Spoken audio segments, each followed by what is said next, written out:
A lot of these scams will use words of urgency. In the context, it'll say urgent, immediately, account suspension. And a lot of people are in a hurry and they'll say, oh my goodness, I don't want my account to be blocked. I must comply. We want you to take your time and read it and realize that those are your number one clues, that there's something fishy.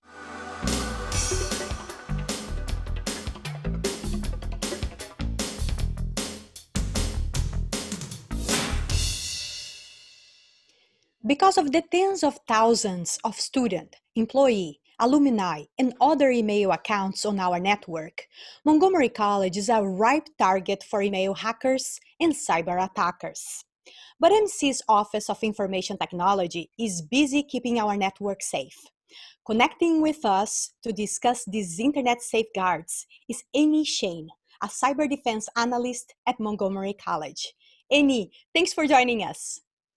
Thank you. What does a cyber defense analyst do at Montgomery College? Our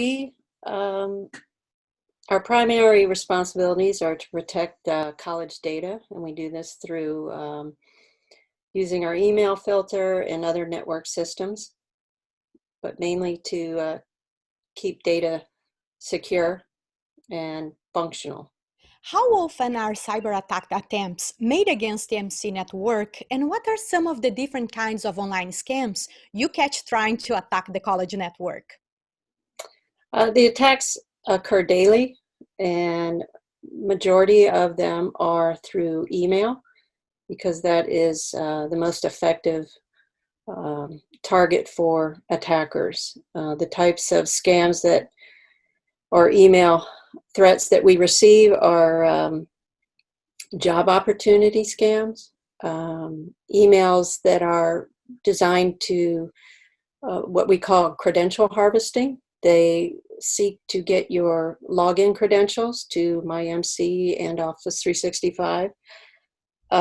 Gift card scams, where they'll ask if the person, the recipient, they'll say, are you available? Just quick words, short and sweet, to get your attention. And most often the sending email will have the display name as the manager of that recipient. So the recipient doesn't realize that it is actually from a Gmail account. They just see the display name there that, oh, this is my manager. She wants to know if I'm available. I better answer quickly. And then the recipient will say, yes, I'm available. What can I do for you? And then the sender will say, I need gift cards totaling $500. I'm in a meeting. I can't talk now. I can't answer my phone. Please go and purchase these. I'll reimburse you later. Fortunately, as far as we know, we have not had anyone fall for this scam, but they have engaged in the dialogue, the back and forth.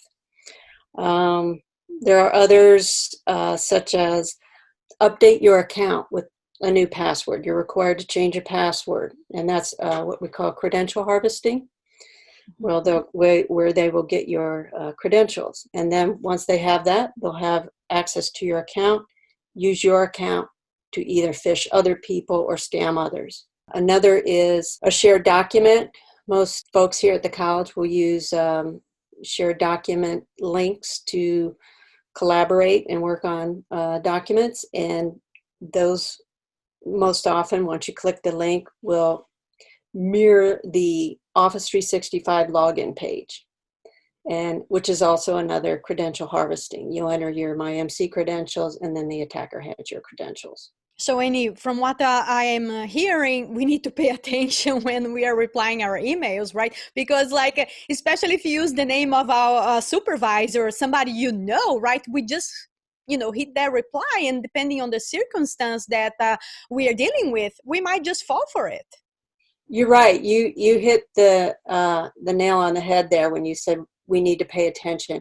And most often when people do fall for these phishing emails, that's the first thing they'll say. They'll say, I was in a hurry and I didn't, I wasn't able to take, or I didn't take the time to really see that. But now that you point that out, it's right in front of me, the clue, you know, so. Exactly. And what things do MC students and employees need to be alert for to make sure they don't fall for an email scam or other cyber attack? First of all, to take your time, we have a report phishing button on your Outlook toolbar. And if you're using Outlook on the web, it is also there. The reporting button sends the email to IT security. We receive it and we're able to analyze the email in more detail. It provides us the original email headers of who sent it.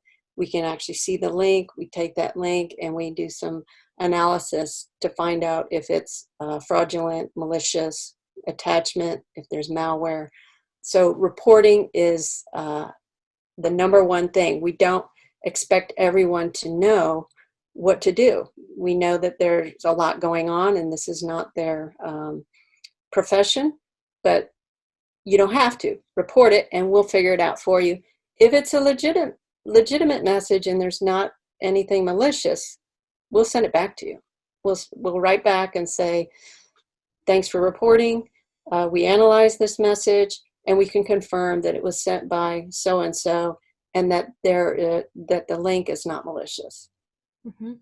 And what should students and employees do if they notice one of the signs of a scam or attack?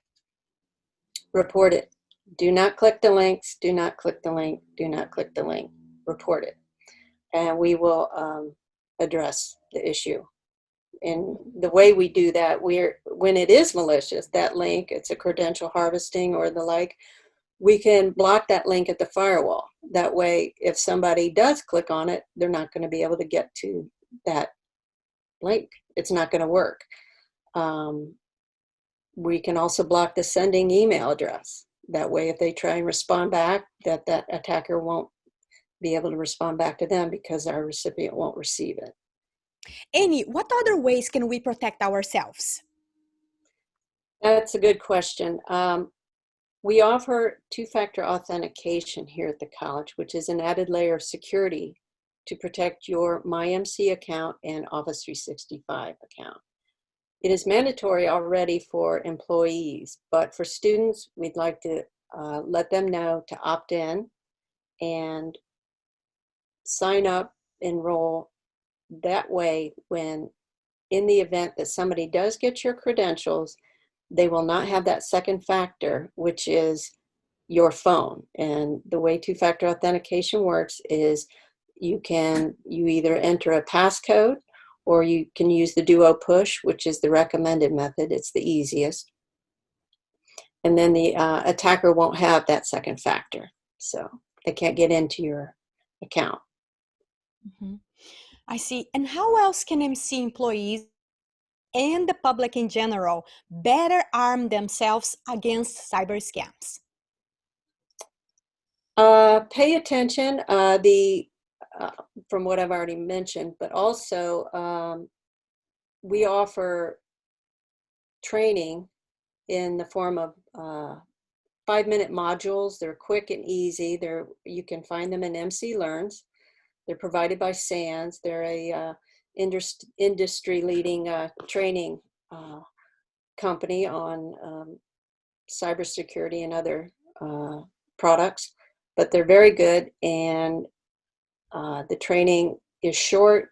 Even though it's short, it's very informative. It tells you how to review a link and some other clues to look for. If you don't know that sender, you didn't ask for that shared document, don't click on it.